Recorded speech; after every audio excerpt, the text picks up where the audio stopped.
to join us this afternoon, or if you're with me on the West Coast, late morning, go grab that second cup of coffee. We are really thrilled that Beth is going to be joining us today. We're going to be talking about branding and building your brand identity within the confines, or not confines, but sort of within the nonprofit world. Beth, how's it? How are you doing in Pennsylvania? I'm doing great. I am thrilled here. I'm representing the East Coast here today, and thrilled. My favorite thing to talk about is branding, and I especially love talking about like the nitty-gritty underside of stuff that people don't always talk about. Yeah, well, this is going to be fun. This is going to be a really fun conversation. For those of you that are just joining us, why don't you pop into the chat there? Let us know who you are, where you're from, what organization you're with, and just we'll do that in that chat box. So feel free to click on that chat, open that up, and let us know who we're talking with. We are going to get started here in just 1 minute. Oh, another Pennsylvania Lancaster. Charlotte, another North Carolina, Waco, Texas, Frankfort, Kentucky. Oh my goodness, look at this. Bucks County. Bucks County. Look, we got people. I got my locals here. You got your Pennsylvanians. Is that right? Pennsylvanians? Yep, Pennsylvanians, right. Yeah. Oh, Washington, D.C. is my former stomping ground. Baltimore, Pittsburgh, all right. A lot of Sacramento, all right. That is near to where I am now. Well, fantastic. Yeah, keep letting us know where you're from. We're super excited that everyone can join us. I think we're at 11:01 here Pacific, which means it's 2:01 on the East Coast. And Beth, I know, has a ton of information. So let me just get started here. We're going to do a little bit of housekeeping, and then I'm going to hand it over to Beth. So real quick, whoops, going too fast. The presentation is being recorded. So you will be able to get a copy, and Beth has also graciously shared her slides. So you'll have the entire deck and a recording afterwards. We will be emailing that out no later than tomorrow afternoon, but I suspect you'll have them in your inbox by the end of the day.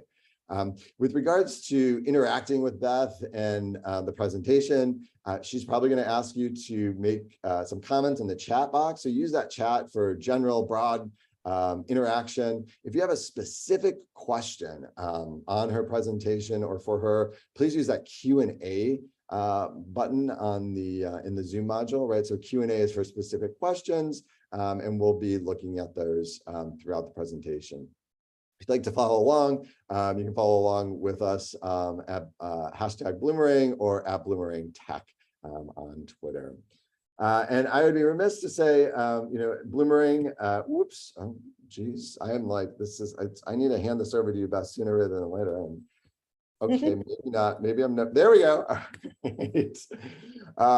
So, at Bloomerang, we offer a full suite of online fundraising and donor management tools, donor management software that really nonprofits actually love to use. We love to view ourselves as an extension of your team. We know that many of you fundraisers are out there, are often strapped for time, and Bloomerang acts as an extension of that team. So we are thrilled.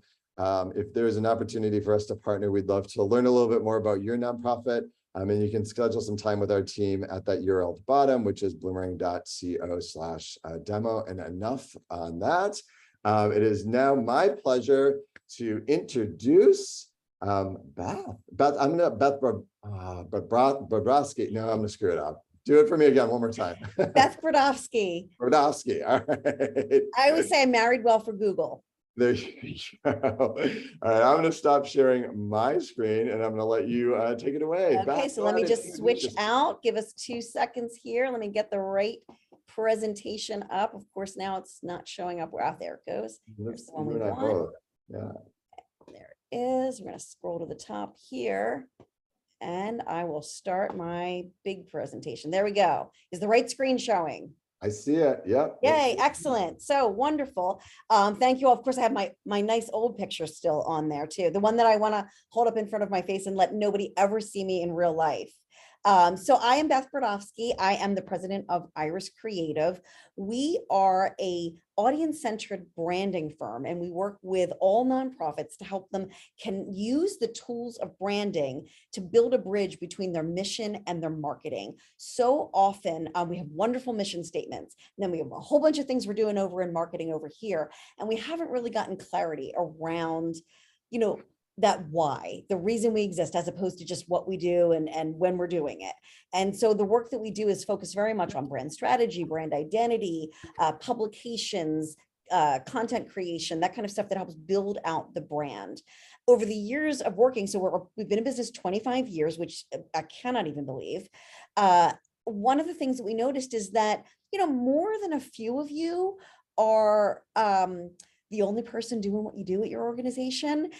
Maybe even some of you are somebody that thought you were going to come in to do something else, like, I don't know, raise money, run the organization, executive directors, all kinds of different things. And the next thing you know, somebody says, could you just post this on social media? And before you know it, you're the development director / communications director.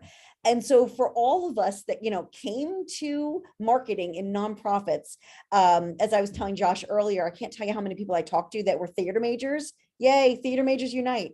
You guys make awesome nonprofit communications and marketing people. There's so many people out there, communications, poli-sci, from all different types of backgrounds.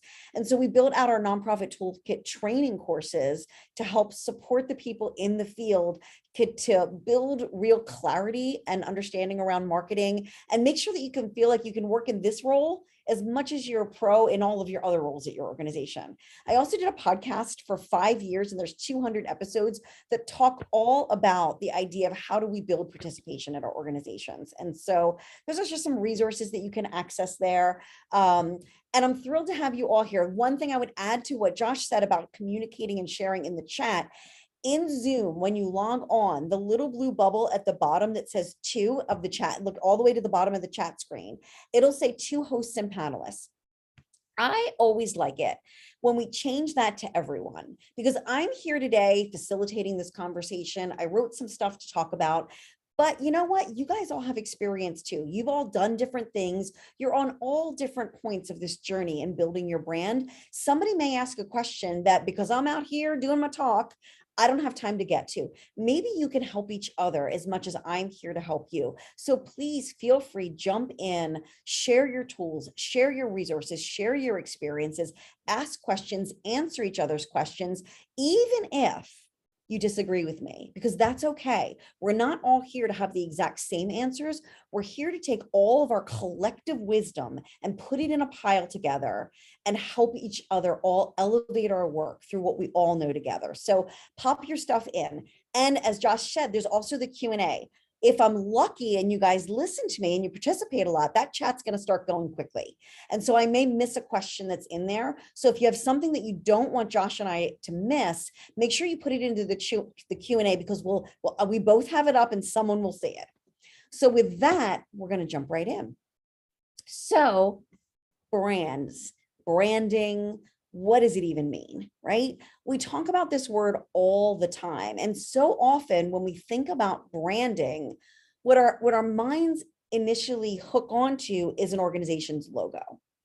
And these are all pretty darn famous logos, right? I'm sure you all recognize them. They're all so famous and so well known that, as you may notice, there's not even any words with them. You've got your little blue bird from, as I'm sure you all know who that is. You've got your green mermaid. You've got your concentric circle company. You've got your amazing fruit company. All of these different logos that have been out there. And it's so easy to think that these are these companies' brands, but none of them started there. This is what all of their original logos look like. And I think it's so important to ground us, even though this isn't our let's do a logo. I have a whole nother talk I've done for Bloomerang, and it's in the archive about logo development. It's called All About Logos. So go look in the archives of Bloomerang and you'll see all about logos. But if we're using brand and even the concept of a logo as the jumping off point for this conversation, I think it's so important to remember that, no matter how big a company is, everyone starts somewhere. We're all on a journey of building our brands and building our communications, and we can't judge where we want to go by only looking at that. There's a really great internet marketer named Amy Porterfield, and one of the things that she says is, don't judge your beginning by somebody else's middle. It's kind of falls along the lines of Don't let perfect be the enemy of the good. But in this case, it's so important to think organizations evolve, brands evolve, and this is just one aspect of this organization's brand, and it takes so much more than that. If you think about it, so there's I don't know if it's true or if it's urban legend, but I'm sure some of you might have heard the story about the Nike logo. So supposedly a student got paid $50 to create that Nike swoosh, right?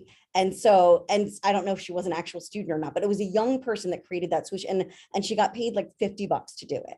And, you know, designers like me go up in our $50 and look at the millions of dollars. But when you think about it, not that it's not a great logo, but if that logo was used at a tiny little company that ended up growing to maybe, I don't know, 100,000, would we be saying the same things about Nike? Is it just the logo alone, or is it their amazing tagline that they developed many, I mean, decades later than they developed the logo? They came up with just do it. You know, they've spent billions in advertising. They get into all of these different things. So a logo is a hook. It's a visual idea, and we build out our brand from there. So let's talk about what it takes to get there. So as I told you when I introduced myself, we are what we call an audience-centric branding. I am a believer that when you're doing your research, what you're looking to find out is what your organization is amazing at, what makes you distinctive. And I can tell you, most of us use the word unique. What makes us unique? Nobody knows what the word unique means. It cracks me up all the time. We had a school tell us once, you know what? We're really unique. And what's special about us is, we really care about the kids. And I thought, boy, I sure hope that's not what's unique about you, because that means then that you're the only school in all of the world that cares about the kids. And nobody wants that. So when you think about what makes you unique, it's not, my brother always says, it shouldn't be what we call table stakes. You know, table stakes in poker is if you go to a $5,000 table, you need $5,000 just to sit down at the table. If you're going to be a school, you need to care about the kids just to sit down at the table.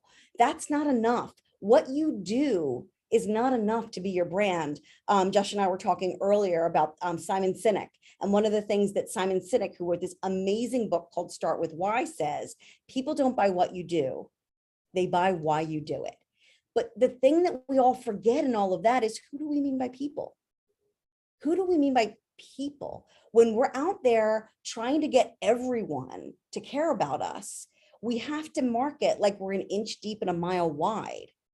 And that's really, really hard to be effective, especially for maybe the few of you that have a budget.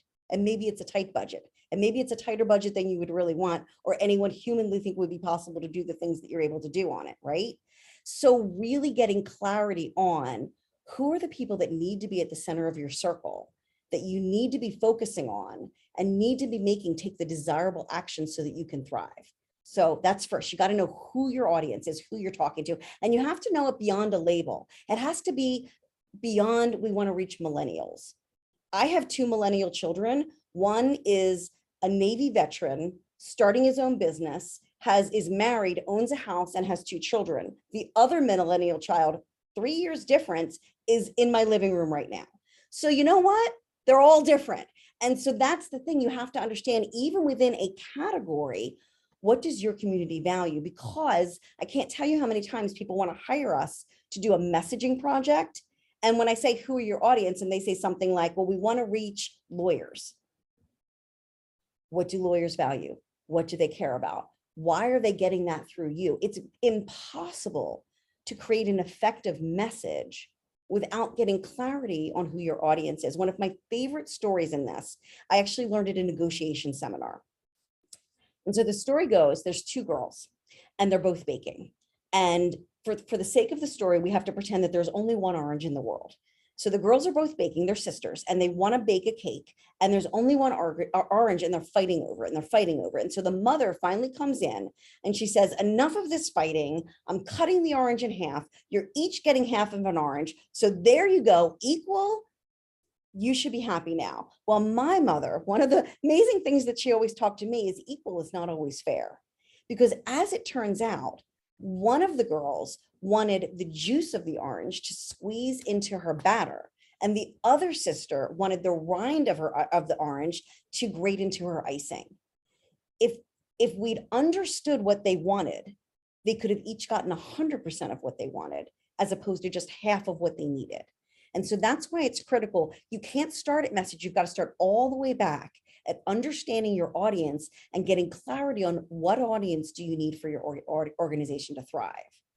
And so then here, audience, message, now image shows up. So we're 3 steps in, and that's where this idea of how are we going to look? How are we going to communicate? And that's where your logo shows up. That's where all of these these assets that we talk about show up. And then so often people say, well, great, we've got a new logo. We've got all this new stuff. We've got things. Now we have a brand. Guess what? You're not done yet. There's one more piece. And that's experience, because you're never going to loop this arrow around and connect it back to your audience if you haven't thought about what experience that they're looking for. So really deploying your brand actually lives out here in this space of experience. The brand launch kind of happens at the end of the image piece.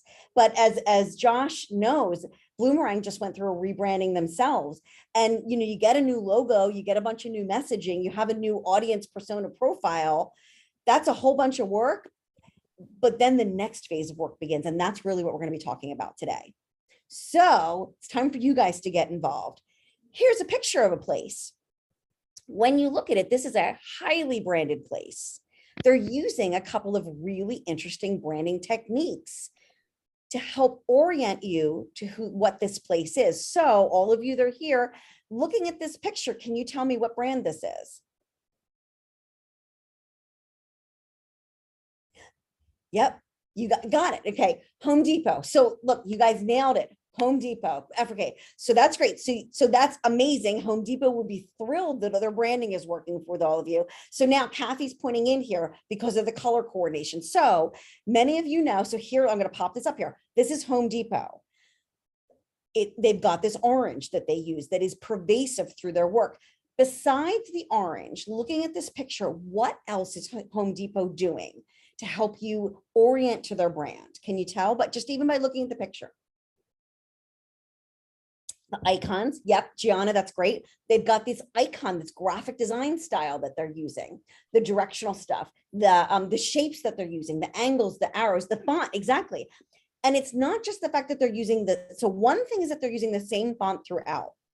But one of the things I want you to notice, those of you the same font, look at the Home Depot logo. That is a stencil font. Now look at their branding in store. That is Helvetica that they're using. And Helvetica is the font that you see like on the New York City subway. And it is a very, like those of us that are designers would say, oh, it's such a basic font.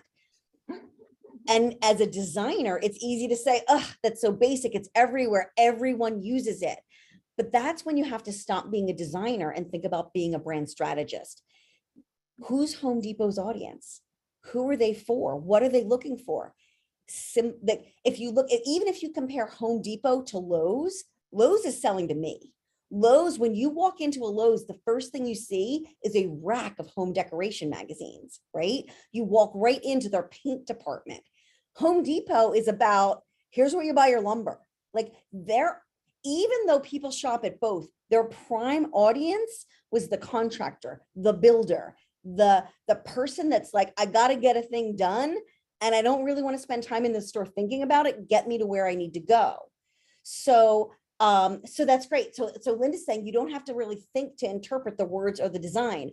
And then Denise, terrific. Denise noticed that it's not just even in their graphic design, they have orange buckets. And if you really look closely, look at the shelving units.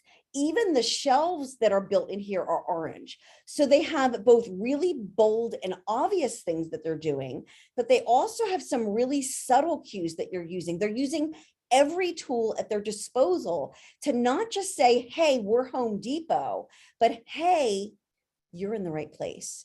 We're going to get you exactly to where you need to go. We're going to get you there fast, and we're going to get you out of this door so that you can get back to your home project, because they understand their customer. Now, let's look at a completely different person. Looking at this, anybody know what this brand is? Yes, indeed. Okay, and I have to ask you the obvious question. How did you know? Right. So the color. All right. So everyone knows Tiffany's for Tiffany blue. Now look deeper. I'm actually, so you can see, I put their logo in here, but let's see if I can go back one slide because I want you to see what's behind it.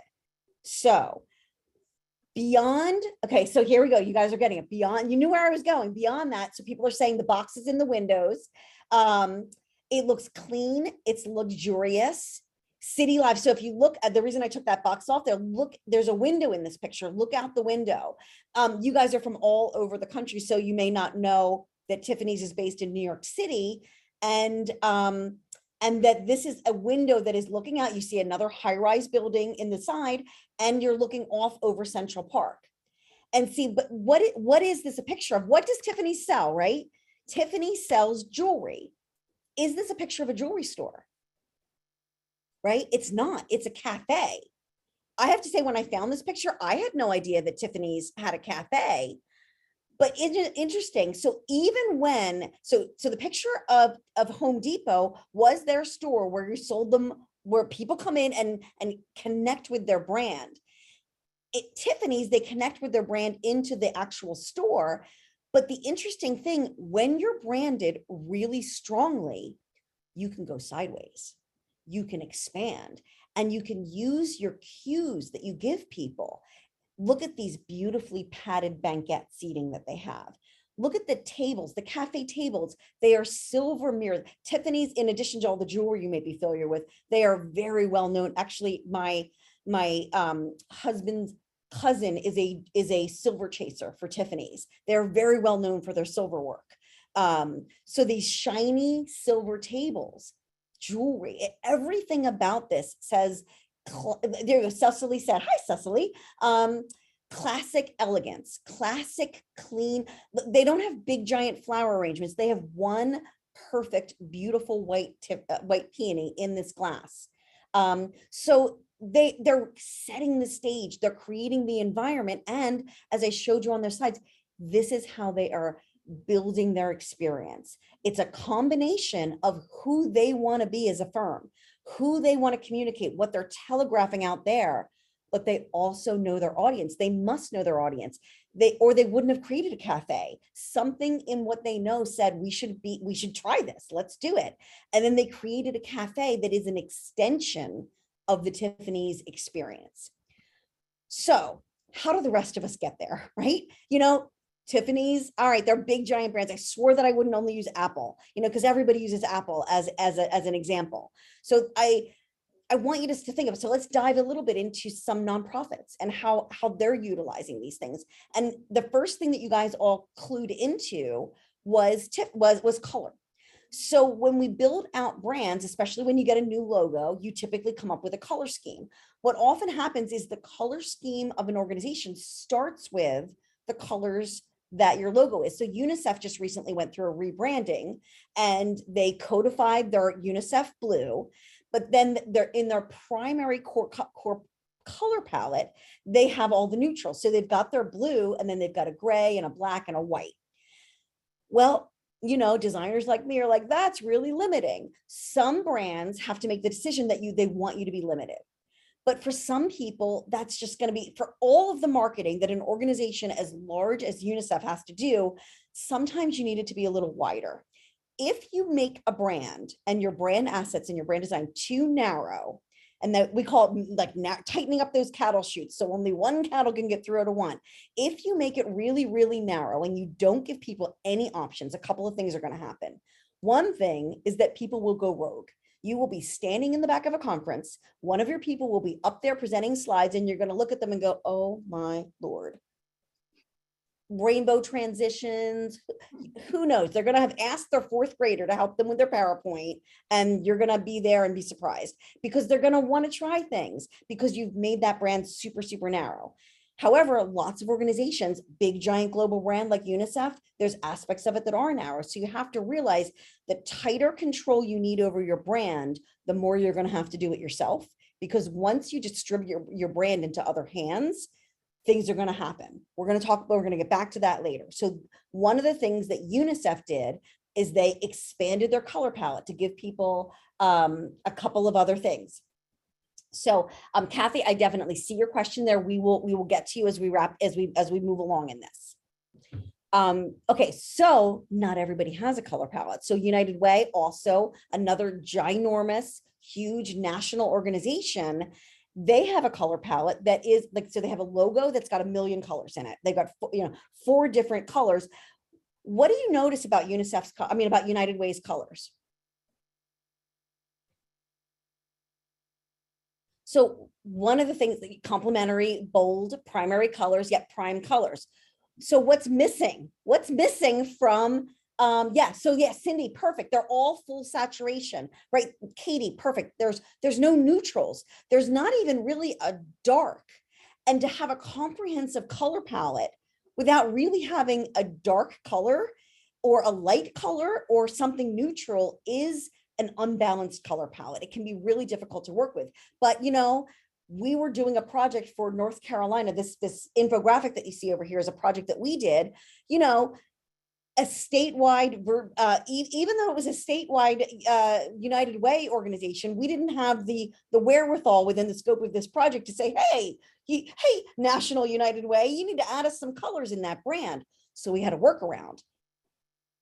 Without actually changing the colors, you can use things like, we call them tints, which means, technically it means if you had a jar of ink and you added white to it, it's a tint. If you have a jar of ink and you add black to it, it's a tone. So by adding tints, lightening things up and darkening things based on that original color, rather than just going, we really need a dark blue, let's add a dark blue. But staying in that same color family, maybe going into something like Photoshop or Illustrator, or I don't know if Canva can do it, but there's lots of tools that are out there, GIMP, even plenty of free tools that are out there where you can make colors and create them and figure out how to make that color lighter and darker. And if you can see, this bright yellow is a prime, bright, vivid color, but when you tint it down enough, it turns itself into a neutral. When you take a bright blue, add enough black to it, it turns itself into a dark anchor color. And when you have a more expanded color palette, you can create things that have the range and isn't just screaming at you. I often say when you have a color palette of all colors that have the same saturation, like Cindy was talking about, that have the same value, it's like you're in Las Vegas and everything is screaming at once. And it does not matter how many colored lights and neon that you have on something. If the people next door have the same amount of neon, no one's going to notice you. I always joke that a brick building would stand out in Las Vegas. So you need that range. Oh, Emily, thank you. Codesigner.io, she suggested. Fabulous. If anybody else has any other tools that you're using for colors, that's really, really helpful. So as you begin, now imagine you've built out your color palette. It's really hard if you don't have a design background to figure out, okay, we've got all these colors. We now, somebody gave us a brand guideline. We've got these colors. How do I begin to build designs utilizing these colors? And so a great formula to begin to think about, if you're not from a design background, we call it the 60-30-10 formula. So imagine in any design that you're doing, 60% is your dominant hue. And that doesn't necessarily mean the darkest, the brightest, the lightest, whatever color that you're leaning into at the moment. Imagine 60% of your design is the dominant, 30% is your secondary color, and 10% is your kind of highlight color. It's my little box here is covering up this the words that I'm using, the accent color. Yes. And think of this the same way as if you're decorating your living room. I am a fully trained professional illustrator and designer. And yet, when I first bought my house, I would paint my walls blue, paint my woodwork a darker blue. I would buy a blue couch and then get a carpet that had blue in it and then get some blue pillows. And at the end, I'm like, gosh, this doesn't really look good. And I'm not really sure I know why. You would think I'm a designer, I should know better. Put me in 3 dimensions, I'm lost. So now imagine instead, you paint your walls a nice light gray, and then you decide to get a navy blue couch. And then you end up buying some throw pillows that have a pattern on it that mix some gray and some pops of yellow into it. Then you have a fully well-rounded design. When you take something and use it as a highlight, and often like your bright color, your pop of color is a great thing to use as an accent.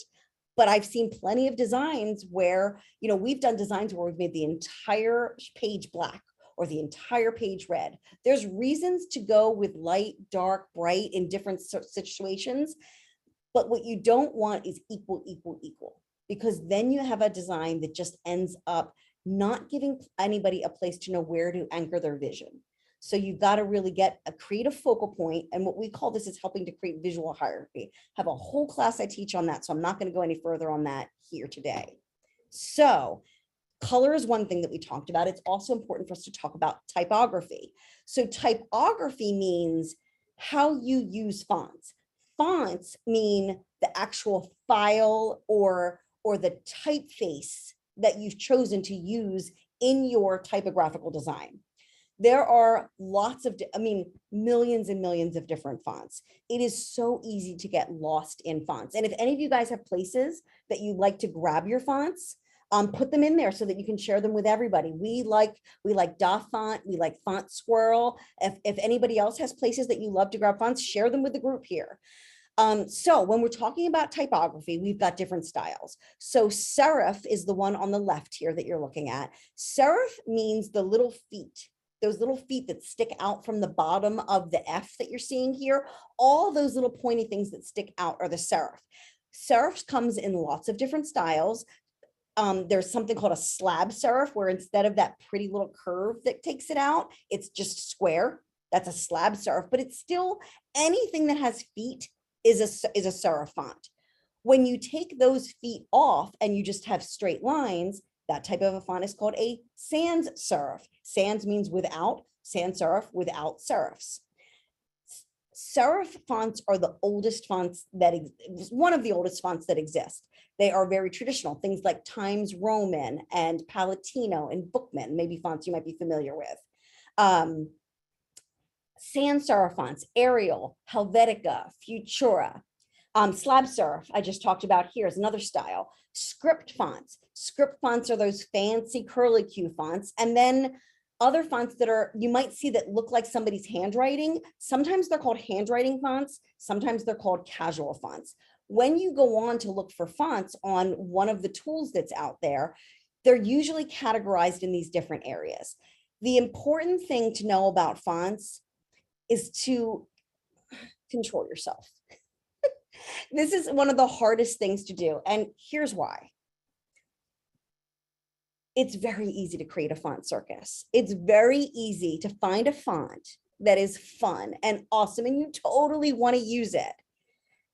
When you start doing one from each in design, that's where you get an inch wide and a mile deep. It just becomes very difficult for people to process. There's no visual hierarchy. And so coming up with some constraints around colors, around fonts, even around some design will be an incredible asset to you as you begin to build out. We have a new logo.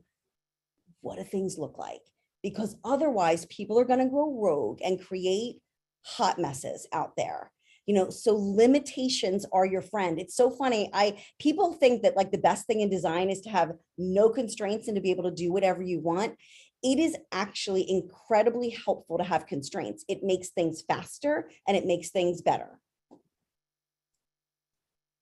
So we talked about fonts, we talked about color. Now let's talk a little bit about photos and imagery. So imagery can be photography, imagery can be infographics, imagery can be illustrations, but for the moment, we're going to focus a little bit on photography. I have a series of 3 pictures here. Can anybody guess? This is a charity. Can anybody guess what organization these are for? Yes. So Alexander got, like, you guys got it right away. Alexander, Jen, you guys are fabulous. You got it right away. So tell me, I'm going to show you guys, I'm going to put it on here. So here's a few more pictures. And yes, these are pictures from Charity Water. So tell me, how did you know? Yep, the yellow water jug, but what else? What there's, yeah, exactly. It's so funny. You think that it's an obvious thing to say water, but yeah, it's not just that there's the yellow water jug, there's water in most of their pictures. There's children. Yes, they use children in a lot of their pictures. They use their photos to tell a story. The pictures look like they're in Africa. Their clear locations are depicted exactly. So this is an important thing for us to pay attention to. It's easy to just be like, oh, we need a picture here. Let's find a picture and fill this hole. Photography, illustrations, imagery of any point can be so much more than a thing to fill a space on your page. Photography has tone, it has style. Can you see, looking at these pictures, especially look at the one on the top right, look at the hyper realistic quality of the water. So what that means is, number one, they can afford a very good photographer that has a very good camera. We don't all have that luxury. That's okay.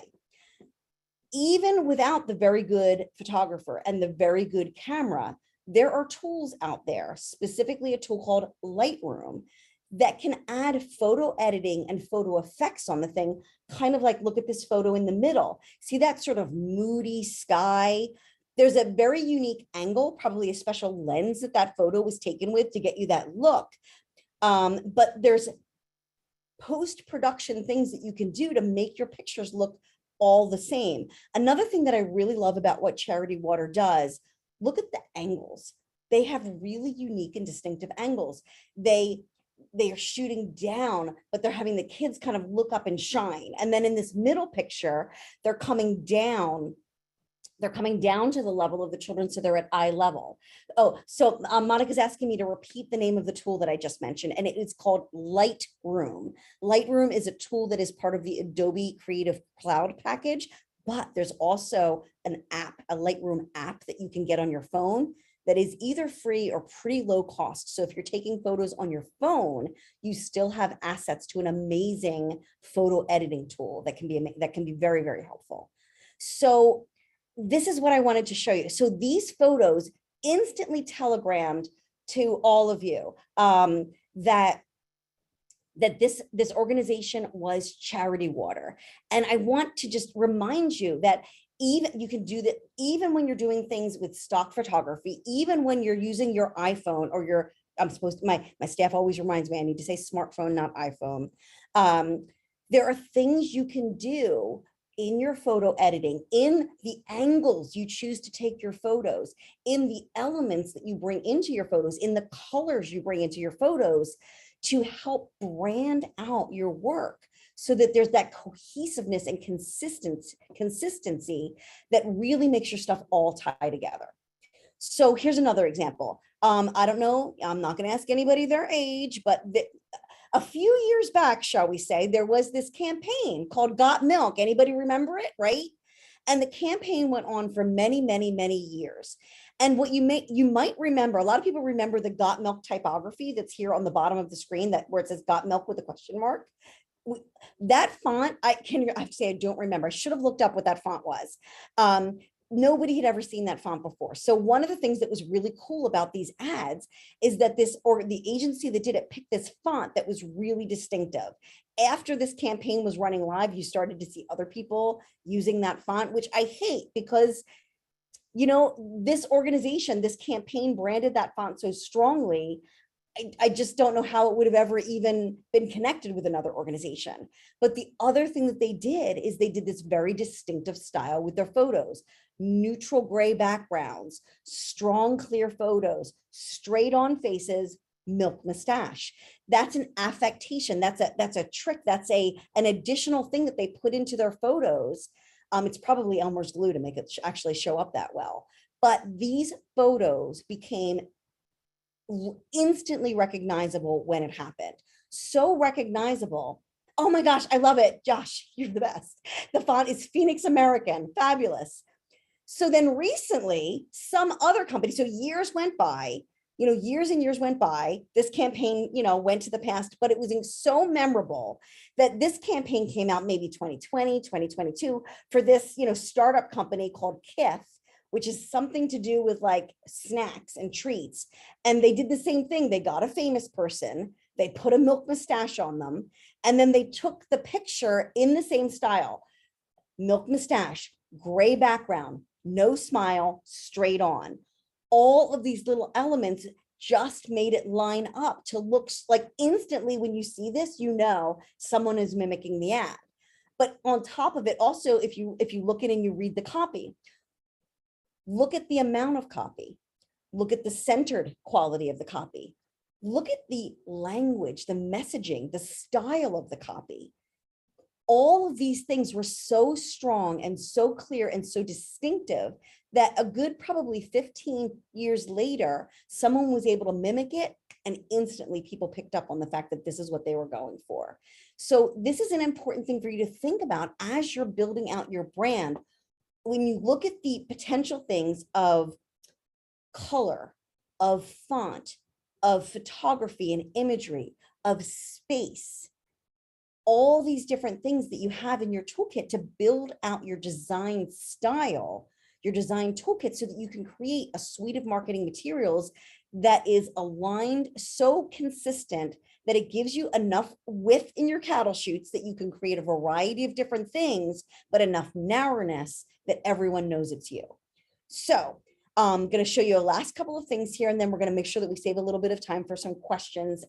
So if you have any questions that are coming up, put them in there. Josh, have any questions come in that I should pause on? We had Kathy's question, which I think you answered. And then Becca just came in and she said, do you see an issue with mimicking an ad campaign like Kith did with Got Milk? It seems like that may be unethical. Curious what your thoughts are. Okay, so Becca, that's a great question. And the answer is maybe. Be very, very careful. Check with your lawyers. Check with their lawyers, possibly. Sometimes things there can be enough space between them that it doesn't matter. What I don't know is, for all I know, there's an actual relationship. They might have paid sponsorship dollars to be able to use and mimic that campaign. We don't always know the backstory behind something, but if you see something out there that's gone really, really well and you copy it, yes, absolutely. There can be some legal liability errors to it. And also, I showed that to you for demonstrating the impact and the power of the strength of good photography. As a brander, mimicking something that somebody else that has out there that's working for them right now, I think is a terrible idea. So often that happens. I mean, how many of you have had that time where you're sitting in your office working and like a board member comes in or calls you or emails you and goes, oh my gosh, I just saw something that's so cool, we should do the same thing, right? All the time we get this as marketers, that somebody sees something that they think is amazing and then they want you. How many of you have been around long enough that somebody said, we need to do our ice bucket challenge? And some people, what they did was they literally did an ice bucket challenge for their organization, which didn't really work because that whole concept was owned by another organization. And then I saw other organizations that they did things like, we're going to do our pie in the face challenge. Mimicking something that works for somebody else doesn't work unless you iterate it to the point where it is centralized on your brand, which is why it's so important to make sure that you're not starting your brand at image if you don't have clarity around your audience and your message. If you've got that, by all means, do a new logo, start with brand identity. But if you're not really clear on the audience you need to thrive, what's unique and special and distinctive about yourselves, it's going to be really hard to make those calls. So I hope that that is helpful. So we talked about all of these different assets. As you're beginning to then build out your brand, we talked about making rules. You need someplace to document this. You need someplace to hold it so that everybody has a reference tool so that we know what playbook we're playing from. That tool is called a style guide or brand guide or brand guidelines. Then people call them all different things. We're actually writing our own style guide now to say, like, is that one word? Is that two words? But having a tool where you document and capture everything is incredibly helpful. So this is a rebranding that we did for the Delaware Art Museum. And we capture, here are the different versions of the logo, but this is the primary logo. Here's how we want you to use the logo. Here's how small it can be. Here's how much space we want you to have around it. This is what we call our Don't Taunt the Logo page. You know, you give the logo to somebody, they put it into Word, bad things happen. Sometimes you have to. Sometimes you have to give your logo to other people so that they can utilize it. But they're going to utilize it in tools that allow them to stretch it and spin it and skew it. They're going to put it into videos where they make flashing on it. Make some decisions about what you can and cannot do for your logo. A lot of people have logos where there's a graphic or an icon as part of that logo. You really need to make decisions about whether you're allowed to use that icon separate from your wording, and whether you're allowed to take that icon and turn it into a design or a pattern. That happens a lot, and you need to think through whether there's nothing wrong with it, but is that what you want to do with your brand, or is that not what you want to do with your brand? So a style guide process is a really good tool to help force you to make those additional decisions around how do we want to utilize these assets, and then how do we want to make those assets available to other people, and how do we want to teach people how to utilize our brand. What else do I have in here? Documenting your colors, very, very helpful. And then documenting use cases. In this case, this is an art museum. And so there's a tremendous amount of rules about how they are allowed to put logos and images on top of photography, especially of the artwork. So we had to clarify a lot of that. So now you've got all these colors, you've got these decisions. Now it's time to start marketing. And here's the challenge. There's a gazillion things you all need to do. You've got to work through all of your different marketing goals. You're going to need to deploy your brand through awareness, through finding new people, through engaging those people, converting them to members, students, donors, whatever your organization is. And then you've got to retain them. If they gave you a gift one year, you've got to get them to give you a gift another year. And you've got all of these and many, many more different tactics that you can use. So without making some decisions and without doing all of this yourself, it gets really, really hard to manage your brand without having thought these things through. So the more you do to decide, what are you going to do yourself? What are you going to allow other people to do? How are you going to give people things? Like, are you going to create a J drive, like a drive on your server with all of your assets on it? Are you going to create a folder? Are you going to get a digital asset management system? Are you going to put everything up in, Google Drive or Dropbox? And are you going to give people tools that say how to use them? Making sure that people have access to the assets that you want them to have and not have access to the assets that you don't want them to have is really, really important. But then thinking through, as your brand grows and evolves, what are you going to do with it?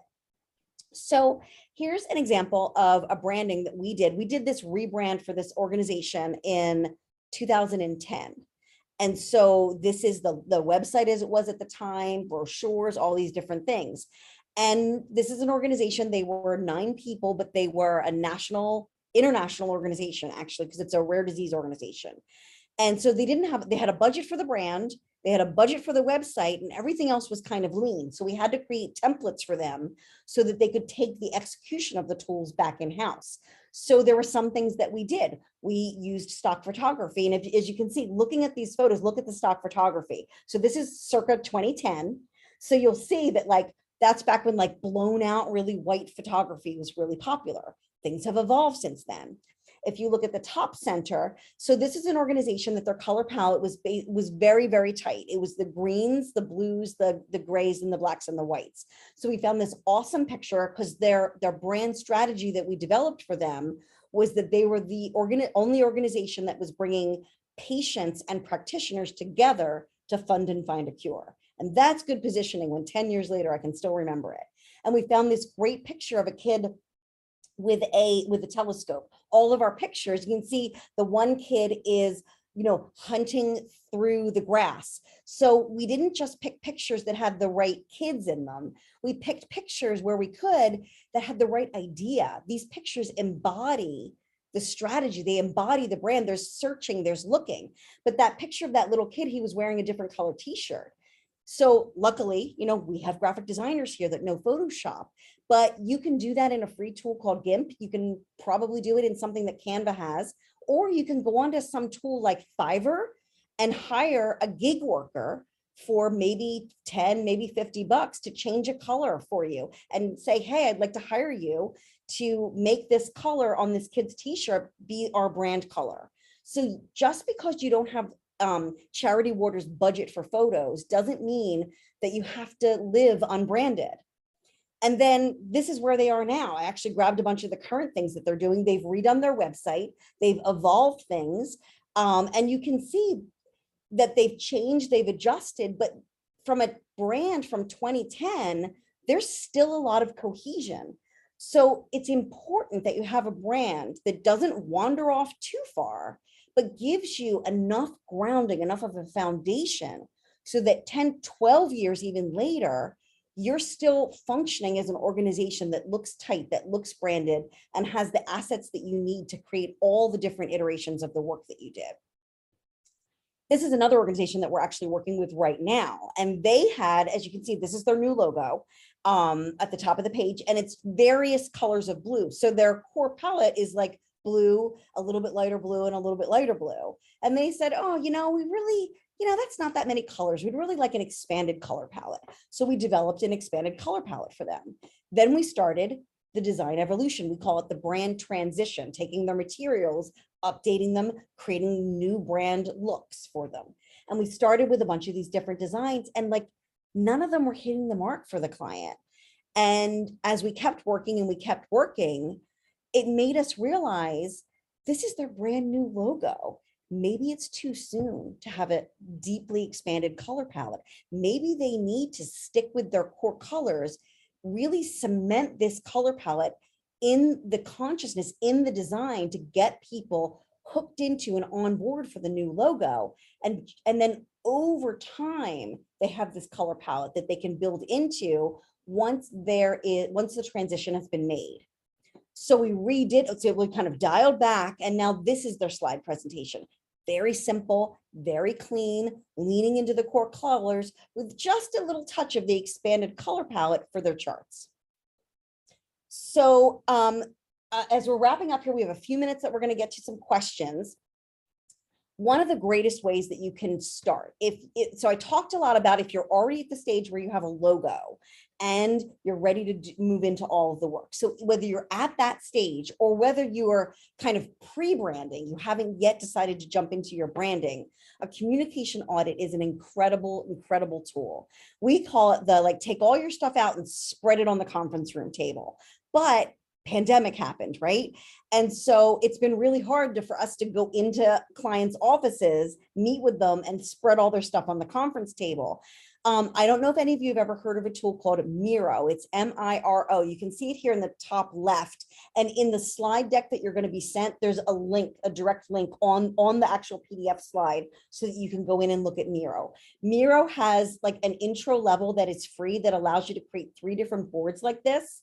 And so what we've done is when we're doing a communication audit, which means we're going to gather everything up, we're going to find a way to spread it out and look at it. And we're going to look at things and say, what are we using a consistent color palette? Are we using a consistent message? Who are these pieces designed for? Who are the audiences? Are they effective? Are they doing what we want?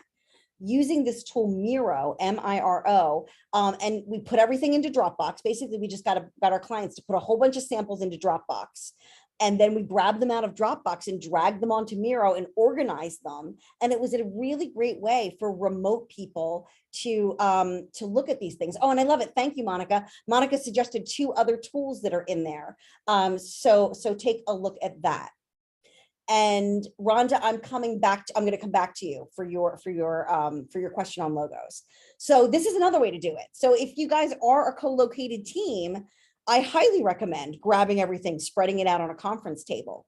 And to help you do this, we're going to send you, after this is over, if this has been helpful to you and you'd like to hear from me, we have this really cool tool. It's just a checklist. It lets you think about, what do I want to gather? If we want to really look comprehensively about what we're doing, whether it's to think about whether we need to rebrand or we've just done a new logo, now we need to really get our arms around all the things that we're going to have to change. This is a little checklist that helps you gather all of the tools and all the things that you need to make sure that you're really comprehensively recognize it. It's really helpful when you're doing that transition to make sure that you've gotten all the stuff. It's also really helpful before you do a rebranding to really anchor yourselves in the scale and scope of this project that you're really diving into. So I think Sarah is going to be popping up a little survey at some point to make sure that you guys have a chance to opt in if you'd like to get this from us. And with that, that is what I have today. Josh, I know we have some questions that are filling up the feeds here. What do we have? We have a ton of questions here. So let me see. I'm going to just kind of take them in the order that they came in. Jen asked, you suggested having an expanded palette for colors. Would you suggest the same for fonts? An expanded palette for fonts. Probably Honestly, not, right? I would say it depends on where you are in your branding journey. My advice is to start with 2 fonts with a maybe super special fancy, this is our thing font. Okay, it's like you kind of want to know what font are we using for our copy? What font are we using for our headlines in most circumstances? Yep. If you give people too many choices, you're going to see a script font. Somebody's going to use it as body copy somewhere. It's going to happen, you know, and it's a disaster. If you're not a designer, it's really tricky to do something like that. However, if you're having a gala, people don't always want like Helvetica is like our gala invitation font. And so I would either say pick 2 core fonts and then a highlight font, just like colors. You know, you've got your color palette, your core, and then your highlight that we use judiciously. Put rules around where you're allowed to use it, or keep your, depending on where your maturity as of your brand, you may need to widen those cattle chutes enough to say, on these types of pieces, on our gala invitation, on our social media posts, you have to use this font for body copy, this font for basic headlines. But if you need to zhuzh it up, go find a cool, fun font that is appropriate for the event that you're having, because sometimes you want that font to really line up and match that specific theme, that event. And I would say there's always a range. I wish I could say this is the way you must do it always, but it's really important to know that like everybody's different. Every client is different. Every audience is different. There's always different things. But if you're at the beginning, if you're at the stage where you're asking that questions, I would err on the side of tighter and see what happens. And then loosen up. My mom was a teacher, and she used to always say, don't smile until Christmas, you know, which basically meant lock down on the rules until those kids are in line. And then once they're all set up, then you can loosen up a little bit. But if you start loose, you're never getting things back into the bucket. Yeah, that's a great one. We have the same thing here at Bloomerang. So like two fonts, and then there's the super secret special font that we don't even give to the full staff. Like just very few people have it. Yeah, right. You have to get like the authorization, take a class. Yeah. All right. So Emmy has 2 here, and I'm gonna try and read them pretty quickly here. But any advice for conveying a broad theme? We focus on providing hope to our clients as that spark that gets someone to reach out for help for often the hard issues. It sounds like they deal with people going through addiction and mental illness. And there's so much guilt and shame around those. So obviously hope is a bit harder to convey than a product you're selling, especially when it's not ethical to showcase the true success stories in many circumstances. And then she sort of continued on to say that they have 2 goals, which is to gain clients and gain donors. We brand our content for both a little different, but use the same color palette. So it's all still recognizable. How do other brands who need to seek donors as well as their product or services do that successfully? So I think it's about sort of when you have sort of a tricky population where you can't really talk about specific success stories, and then how do you weave that into your messaging and brand? Oh, so Emmy, of course, that is a way bigger question. It's a huge question. And there's lots of different ways to go about doing that. Let's see, I'm trying to give you an answer that I can kind of contain to right now.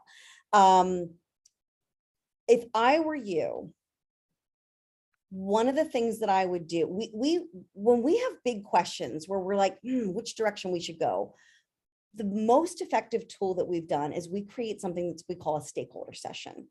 It is kind of like a focus group, but looser. I don't like to use the word focus group because focus group sounds so structured. If I were you, I would do a hybrid of a stakeholder session with one of the things that we do is a little mini communication audit with it. I would get representatives of all of your audiences together, like one person from each, a volunteer, a donor, a board member, a couple of staff people, things like I get them together and ask them, what do you respond to on social media? What brochures have you had? Like what books have you read? What where do you, and get them to like take pictures of the books that they love or save copies of it. Get them to throw everything into Dropbox. Get them to find like to gather the things that inspire and feel right to them, and then gather a few of your own things, make a Miro board with all of that stuff, and then bring your group together and have a conversation around tone and personality and about what visual tools, what colors, what fonts, what photography, what imagery, what do we feel as a group can help convey the brand tone that we believe we are. And so now it obviously, I guess I have to back up even from there. To be able to do this effectively, you need to know what you're going for. You need to understand what is your organization's personality, what is your tone, what is your what adjective. A lot of times I'll ask people when we do research, if this organization was a human being and you could describe them using one adjective, what adjective would that be? That can be, if you haven't yet done tone exercise, that one question, incredibly enlightening. So I will pause there on that. And please, I would say, oh, I can't remember who that was, and the question's gone. So my email is here. If we run, I think we're going to run out of time soon. Then you can please people, if we don't get to your question, please feel free to email me and I'll happily talk to you. I do want to jump in and answer Rhonda's question, because Rhonda asked, is Fiverr a good source for logo creation? And I have to say, you're asking a professional graphic designer that question. So I would say maybe, it depends. The other places I've seen people get logos are things like 99 Designs, or like those logo tournament, the logo crowd, like crowdsourcing places. There's basically two approaches that you can, well, three approaches you can go to when you're getting a logo. You can spend a very little bit of money, pitch it out to the wild in something like, a Fiverr, or somebody that maybe you don't know them at all. Let's see what they can come up with. And you might spend $50, $100, $150 to like get a logo. Maybe you'll be successful. The challenge with sending it out to like Fiverr, or a place where you don't really have a deep connection with a person, you don't really get anything strategic about it, is like, maybe they're a good designer, maybe they're not a good designer. Maybe they're a good designer, but they're not a good art director. Maybe they're not good at talking you through understanding what are you looking for and what do you need, but maybe they are. So there's a massive, it is the Wild West out there on Fiverr. You might get lucky. I've known people that have gotten good things on it. I believe though, when you're going to that sort of anonymous logo creation, like with somebody that's out there on the internet, your ability to get a good logo is only as good as your ability to communicate, not just communicate what you need, but communicate what you need to a designer. And trust me, we speak this other language. We had a client recently, we were working on a mascot design for a brand new middle school that was starting. And the client was giving me, thank God it was me and not the designer. She was saying, well, it just looks like clip art. And like, if you tell that to a designer, they will cut you. Like, my design that I just spent 25 hours on looks like clip art. And I did not tell the designer. And so I kept having the discussion. So tell me, like, what do you mean? What are you looking for? Can you send me some examples of what you're looking for? And I had to really pull and extract. And finally, they sent me a sample, and they kept saying, the lead client eventually said, well, we want it to look like the Pixar lamp. And I thought, oh my gosh, these people, like, they don't have the budget for something to look like the Pixar lamp. And the Pixar lamp is a 3D object that would be completely not functional in the use case that they had. But then I said, so what is it about the Pixar lamp? And they said, well, it looks like an actual object that is sitting on a table. And then because they kept saying, well, we want it to look dimensional. And we were like, what the heck do they mean by dimensional? And so that's the thing, when you're doing logo design, you need to work with somebody that either you have the ability to be super clear, and you always think that you're being super clear, and trust me, you're not, because we speak different languages. So you need a designer that can keep pulling and not get frustrated. And finally, we're like, we were designing a chess piece, and we're like, they don't want it to be a design of a chess piece. They want it to look like a chess piece. And once we understood that, like, the next design came together perfectly. But until then, it's sort of like, like that middle part where you're getting your kitchen redesigned and everybody hates everybody. It happens, but you need to work with somebody that's capable of getting past that. Some people online are, some people aren't, and sometimes having a direct connection to an actual designer is better, but the budget scale is completely different. Well, that is amazing advice, and hopefully that helps Rhonda sort of better understand Fiverr and sort of the options out there for logos. We have more questions and we have time today, unfortunately, but Beth, what we will do is I will we'll work with our team, Sarah, who's on here as well from our team. We can send those questions over to you. So if you have a minute, yeah, you can sort of respond to those people directly. If we weren't able to get to your question. We were so thrilled that you all joined us this afternoon. Beth, thank you. I learned something here. I actually learned many things here, so very, very helpful. Well, I hope it will help you manage Bloomerang's brand too. Yeah, it's fantastic. For those of you, we will be doing next week's webinar on Thursday or same time, so join us. Additional information can be found on our website. But until then, have a wonderful afternoon, and we'll talk to you all soon. Happy fundraising, y'all. Take care. Thanks for having me. Bye.